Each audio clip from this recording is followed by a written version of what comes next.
Hey, everybody, it's Pete. Good morning and welcome to a new episode of Stocks for Breakfast. Today, we're going to talk about a little bit deeper than what we discussed yesterday, which is using stock scanners, and specifically the one that I use every day, which is called FinViz, to find ideas and in sector rotation, which is really big right now. So, actually, just yesterday, really the most recent price action where the solar stocks just absolutely on fire for the better part of September into the first week of October. And then news came out yesterday. The last few days, they've been weak. Technology stocks took off. So we're going to talk about how to find those stocks every day so that you can swing trade them or day trade them. But more importantly, be on top of which stocks are in play right now. The way that I trade, I am typically looking for monthly cash flow. I want to see my account go up slowly each month, each month, each month with reliability, with predictability. I'm not usually looking to hold stuff longer term. I'm not really talking about investing with the kind of stuff that we're doing. I want cash flow. I want my account month after month after month to see it grow and grow a little bit more, grow a little bit more. And the way to do that is I'm always looking for the next move. I'm always looking for the next move. I'm always looking for the next move. And that comes down to really understanding how to find the right stocks. We were asked a very good question in last night's weekly coaching call from Matt, which is how far back do we go for scans? So in other words, do we go back a year? Do we go back 6 months? Do we go back 3 months? Do we go back to yesterday? And it really depends on what your trading goals are. And I think that's something that's really misunderstood by a lot of people, that the trading business that you run, and trading is a business, whether you're holding for 2 days or 2 months, it is a business. And that goal of how you want to run that business, like I just said, I want cash flow. I want to find the next trade that's moving the next 5 days. And then I want to find the next 5 days and the next 5 days. So it's kind of like you're constantly looking at a trend that's going higher and higher every 5 days. That's the style of trading that I do, which is called tape reading the order flow. So what I'm going to walk you through right now is how to go to different time frames depending on what your trading goals are. And here's a big thing to keep in mind. Smart money moves the market. Now, however you define smart money, Benjamin Graham called it Mr. Market. I call it the smart money. It's really the collective consciousness of the buy and sell orders. It's not necessarily one person because we trade liquid stocks. It's the buying pressure, the selling pressure that moves a stock from 50 to 75. And then if it doesn't work out, from 85 to 50, right? But it's our job to hop on back of that order flow. We don't need to pick a bottom. We don't need to pick a top. We're looking to say, wow, it's obvious. Let's hop on board. And that's what's really special about order flow and tape reading, is that there's no guessing. We're literally just saying, okay, where is it obvious? Where do we get in? And then how do we assess profit potential? Now, the part that gets a little bit tricky for traders is when they're not sure which time frame they're trading, and then they kind of mix day trading and swing trading, position trading and investing, and that's where it kind of messes with your head, where you're not sure how to manage the trade or what the proper entry is because you're not sure which goal you're chasing. Very important, right? So we're going to get into the scans a little bit. We're going to walk through what time frames are applicable to how you want to trade. And even way back in the day, when, just to give you some context, when I first started day trading way back in 2000, we didn't even look at charts. We just looked at what's known as a level two box, and we would look at the best bids and the best offers, and we'd just be bidding back and forth based on that immediate reading of the tape. We didn't have longer term goals. We were buying Cisco back in the day, which was one of the most popular stocks to trade back then, NASDAQ stocks specifically.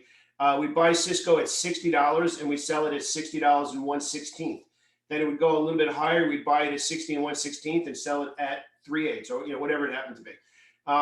That was reading the tape. That was our goal. We were looking for trade after trade after trade. I don't do that anymore. I have enough gray hair. I don't need that anymore. Now we sit back. We have some nice relaxing trades. But all the hard work of the trade starts with knowing which order flow you're paying attention to and what is the goal for the trade. So like I said, I want the next 5 days, and then I want the next 5 days, and I want it constantly moving in my direction. That's the idea, right? So we're going to take a look at how to set up different time frame scans for different trading businesses that you run, and we'll talk a little briefly about which style matches which time frame. By the way, if you find these videos helpful, definitely click down and subscribe. I would really, right below the video somewhere, that would mean the world to me. And if you want to trade together and actually get my ideas every single day, definitely click down and learn more about the boot camp and sign up. It's a tiny $295 investment. For 30 days, you get everything, including all of my picks every single day, and you get me in the community, and you get my course. So there's a lot in there. If you find yourself struggling to get on top of this market, which is changing daily, you definitely want to learn about order flow in a lot more detail, right? In these videos, we're kind of just giving you the broad strokes of how to look at it. So we're going to head over to the screen. We're going to take a look at some scans, and then we're going to break it down by time frame, which is the most important part here. So the first thing I want to talk about is we're actually going to start out with the very shortest time frame. And let's say I'm going to use Goldman Sachs just as an example, because I've been trading Goldman Sachs a little bit lately. So if you are actively trading, if you are a day trader specifically, you can drill it all the way down to something as simple as the most recent 2 candlesticks on the daily chart. So nothing else will matter. You're just looking at, for that price action right now, you're looking at the 2 days worth of order flow, 2 days worth of commitment by the smart money. Now, how do we know the smart money was involved for those 2 days? Well, literally because they pushed the stock. They pushed the stock. In this case here, we're looking for it, we know, as well bid or well offered. In this case, if we want to be a buyer, we're looking for well bid and the best scenario over 2 days, just that little 2-day window as a day trader. Now, what's super interesting here is these 2 days are actually well bid, right? This day and this day, this became well bid because there were higher highs and higher lows. So if you came into this day looking to be a buyer, you got confirmation because it was higher highs, higher lows above the opening price, and continue to trade. So in this case here, just in that short-term window, a day trader based on well bid, the open price, where it is from the last to the open, you can day trade that stock with confirmation for that day with just blinders on that day. Then the next day you go out to where it's still well bid, but it's well bid and below the open price. So well bid, higher highs, higher lows, but below the open price, it's still well bid, but not perfect. So you'd go to look for a different stock that was well bid and perfect. And literally the next day, it gave you a monster payoff. So you can see just from a day trading perspective, you're looking for smart money from one day to the next, and that's your micro time frame. You're just looking at that micro time frame. Then if you are looking at a little bit longer time frame, which many people might call the intermediate time frame, we're going to go back out to what we looked at yesterday. So what we just discussed is maybe you're looking at 1 day relative performance, and then you compare that to the previous day. If you're looking at a little bit longer time frame, you could look at the weekly or the monthly performance, depending on if you're looking to hold 1 day to 2 days. You're looking at the last 5 days worth of trading. Maybe you're looking to buy it today and sell it tomorrow. So now you're expanding your trading business just a little bit, and you go out to a little bit longer time frame. The time frame that I generally look at is the 3-month time frame. So I work from 3 months down, where I'm looking for just a little bit more commitment in the stock. So where I'm looking at Goldman Sachs. So we just described a day trading scenario where I'm looking for in and out. I'm looking for today, the next trade, the next trade, the next trade, the next trade, all in the same day, right? As long as that immediate order flow, 1 day, 2 days at most worth of commitment from the smart money is still active.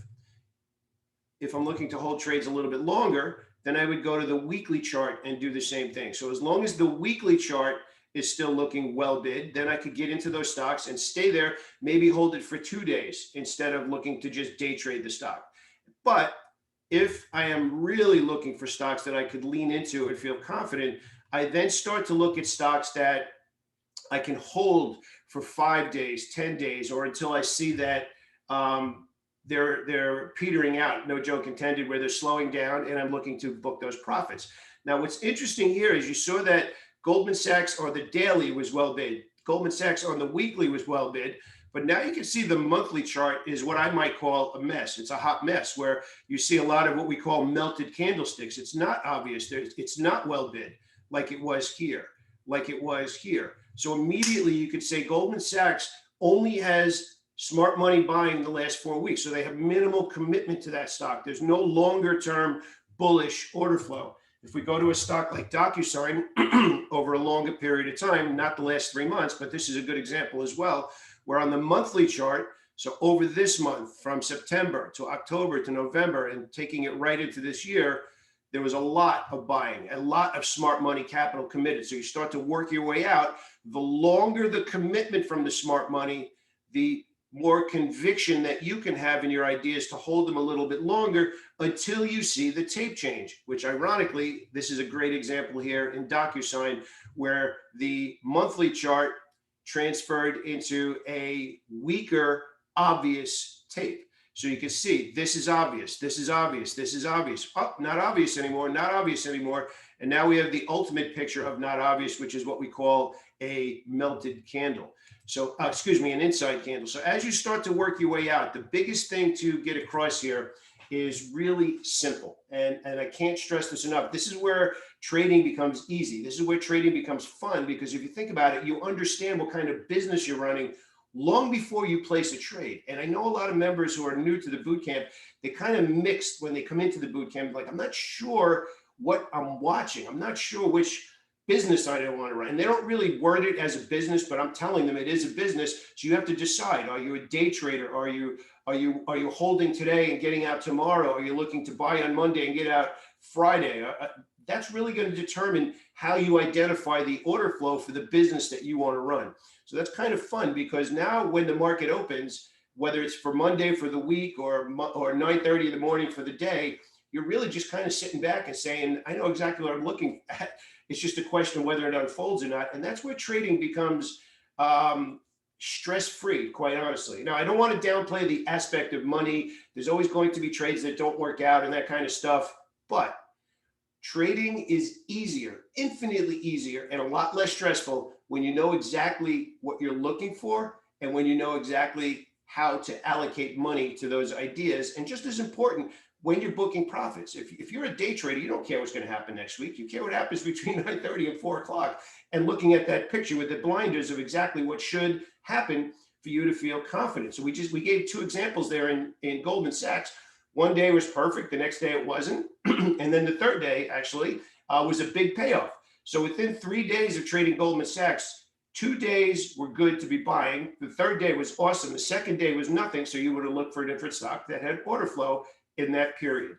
And then you do this over a longer time. You do the same thing on the weekly chart. You do the same thing on the monthly chart.